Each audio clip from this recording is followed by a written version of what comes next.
Hello everyone. कुछ दिन पहले मैंने कहा था कि मैं एक वीडियो पोस्ट मॉडर्निज्म में बनाऊंगा, उत्तर आधुनिकतावाद। दरअसल ये जो एक टॉपिक है उत्तर प्रदेश असिस्टेंट प्रोफेसर के सिलेबस में और राजस्थान असिस्टेंट प्रोफेसर के सिलेबस में, और यहाँ से निश्चित तौर पे एक सवाल पूछे जाने की संभावना है। और मुझे पूरा यकीन है कि ये वीडियो आप देखते हैं तो एक सवाल आने आप सॉल्व कर सकते हैं, क्योंकि इसमें तर्क है, थोड़ा विमर्श है, बहुत ज़्यादा नहीं। क्योंकि ये जो है टॉपिक जो है बहुत गंभीर विमर्श की बात करता है, बहुत गहन अध्ययन की बात करता है। और अभी हम लोग के पास उतना टाइम नहीं है। हम लोग ये कोशिश करेंगे कि मूल प्रवृत्ति इसकी क्या है और कौन कौन से विचारक हैं, कौन कौन सी बुक्स हैं इंपॉर्टेंट, इसको देख लेंगे। यदि आप चाहे तो साथ में एक नोट्स भी रख सकते हैं, मेन चीज़ों को नोट भी कर सकते हैं। खैर, 20वीं शताब्दी में जो एक उत्तराधुनिकतावाद है, 20वीं शताब्दी में घटित एक सांस्कृतिक आंदोलन है, और एक ऐसा आंदोलन है जिसका प्रभाव जीवन और समाज और समय के तमाम क्षेत्रों में पड़ा, तमाम जगह इसको महसूस किया गया। जहाँ तक सर्वस्वीकृत या मानक परिभाषा की बात किया जाए तो कोई मानक परिभाषा इसका नहीं है, जैसा कि गोपीचंद नारायण बताते हैं, भारतीय विचारक हैं। लेकिन यदि मोटे मोटे तौर पर समझा जाए तो एक समग्रतावाद की जगह विखंडनवाद, ज्ञान की जगह सूचना, तार्किकता की जगह अतार्किकता और संगति की जगह असंगति की बात करता है। ये जो है पोस्ट मॉडर्निज्म ये बात करता है कि जो पुरानी चीजें चली आ रही है, लीक से हट करके सोचने, जीवन जीने की बात करता है। साथ ही सांस्कृतिक अस्मिता पे अपना गर्व करना सिखाता है। ये तमाम तरह के जो गढ़ है, किले हैं, तमाम तरह जो ग्रुपिंग है उससे हट के बात करता है। तो कहीं ना कहीं एक तरह से हाशिए के लोगों की बात करता है, एक तरह से सबाल्टर्न सोच है, जहां तक मेरी राय में है। अब इसको देखा जाए तो सबसे पहले एक सवाल ये उठता है कि आधुनिकतावाद के जनक कौन है, तो सिगमंड फ्रायड। लेकिन जो उत्तर आधुनिकतावाद है, जो इसके जनक है माने जाते हैं अर्नल्ड टॉयनबी है, जबकि लियोटार्ड ने सबसे पहले इस शब्द का प्रयोग किया। अर्नल्ड टॉयनबी जी ने किताब लिखा स्टडी ऑफ हिस्ट्री।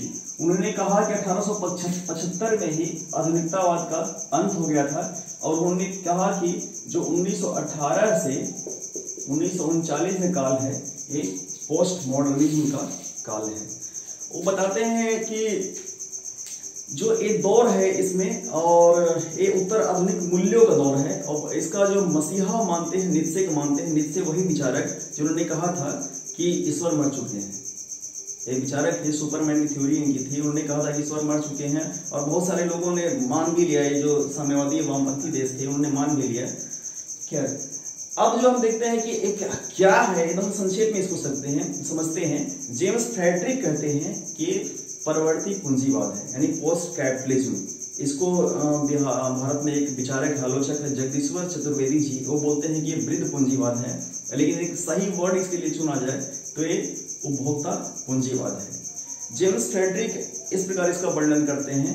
इसके अलावा किन्स का कल्याणकारी सिद्धांत के अनुसार ये जो है हाशिए के लोग को उनको इनेबल करने, सशक्तिकरण की बात करता है, और कहीं ना कहीं आर्थिक प्रसार की बात करता है कि अधिक से अधिक उत्पादन हो, अधिक से अधिक लोगों तक पहुंचे चीजें।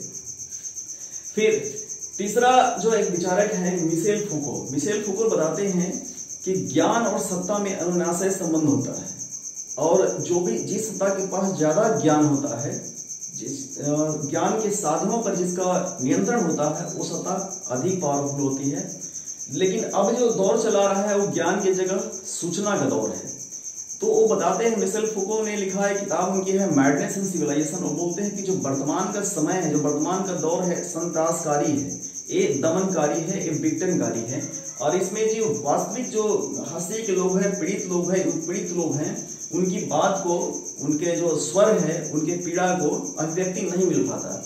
लेकिन पोस्ट मॉडर्निज्म जो है ये अलग तरह से बात करता है। आपने देखा कि हमारे देश में एक दलित विमर्श उभर के आया, या फिर नारी चिंतन, नारीवादी मूवमेंट से उभर के आया। हमने अभी 20 साल में देखा कि स्त्रियों की स्थिति में एक ड्रामेटिक नाटकीय परिवर्तन हुआ। हम जब बहुत छोटे थे तो हमें लगता था, जब मैं हाई स्कूल वगैरह कर रहा था, तो हमारे साथ की जो बच्चियां थी वो दरअसल हाई स्कूल के बाद माना जा रहा था कि लड़की पढ़ लिखे कलेक्टर बनेगी क्या, या फिर वो चिट्ठी पत्री में पढ़ ले। लेकिन आज देखिए, आज एक सोच जो है बहुत ही महत्वपूर्ण, इसको क्रिटिकल चेंजिंग बोलते हैं। एक ऐसा सोच जो पूरा बदल दे समाज को, एक क्रिटिकल चेंजिंग है। तो credit goes to post modernism, जो उसके विचारक हैं उनको श्रेय जाता है। अब जो ये है कि दलित विमर्श, इसके अलावा पर्यावरण संरक्षण। अब हम लोग सबको पता है हमारे देश में एक सस्टेनेबल डेवलपमेंट का लक्ष्य भी है, समावेशी विकास, सतत विकास का जो कॉन्सेप्ट है। एक समय था जब कि पेड़ काटना, जब अंग्रेज इस देश में आए थे और उन्होंने फॉरेस्ट लगाओ किया था, तो पेड़ काटने की एक चुनौती थी और उन्हें देखते देखते हुए बड़े पैमाने में पेड़ काट दिए। दरअसल उस समय पर्यावरण को लेकर के, प्रकृति को लेकर के कोई उदारवादी नजरिया नहीं था। तो पोस्ट मॉडर्निज्म कहीं न कहीं पर्यावरण संरक्षण की वार्ता है। नारी मुक्ति आंदोलन, नारी मुक्ति मतलब नारी को सशक्त करना, इनेबल करना। और सशक्त करना, मुझे लगता है कि सम्मान देना और सशक्त करना अलग है। यदि हम किसी को सम्मान देते हैं, इसका मतलब ये नहीं कि हम उसे इनेबल कर रहे हैं। तो मुझे लगता है कि सम्मान देने से ज्यादा जरूरी है कि उनको अधिकार देना। और जब अधिकार मिल जाएगा, क्योंकि मार्क्स का कथन है यदि किसी का इकोनॉमिकल स्टेटस बदल दिया जाए तो सोशल स्टेटस अपने आप बदल जाता है, बहुत कुछ नहीं करना पड़ता है। अब हम कुछ पॉइंट्स पे आते हैं। एक जॉर्ज रिडजर है, उनकी किताब है मॉडर्निटी था पोस्ट मॉडर्निटी। मिशेल फुको का है madness in civilisation. Frederick James बोलते हैं कि वृद्ध पूंजीवाद का ये है। ये जो मूल रूप से तार्किकता की जगह अतार्किकता की बात करता है, संगति की जगह असंगति। अब तो देखिए क्या है तार्किकता की अतार्किकता।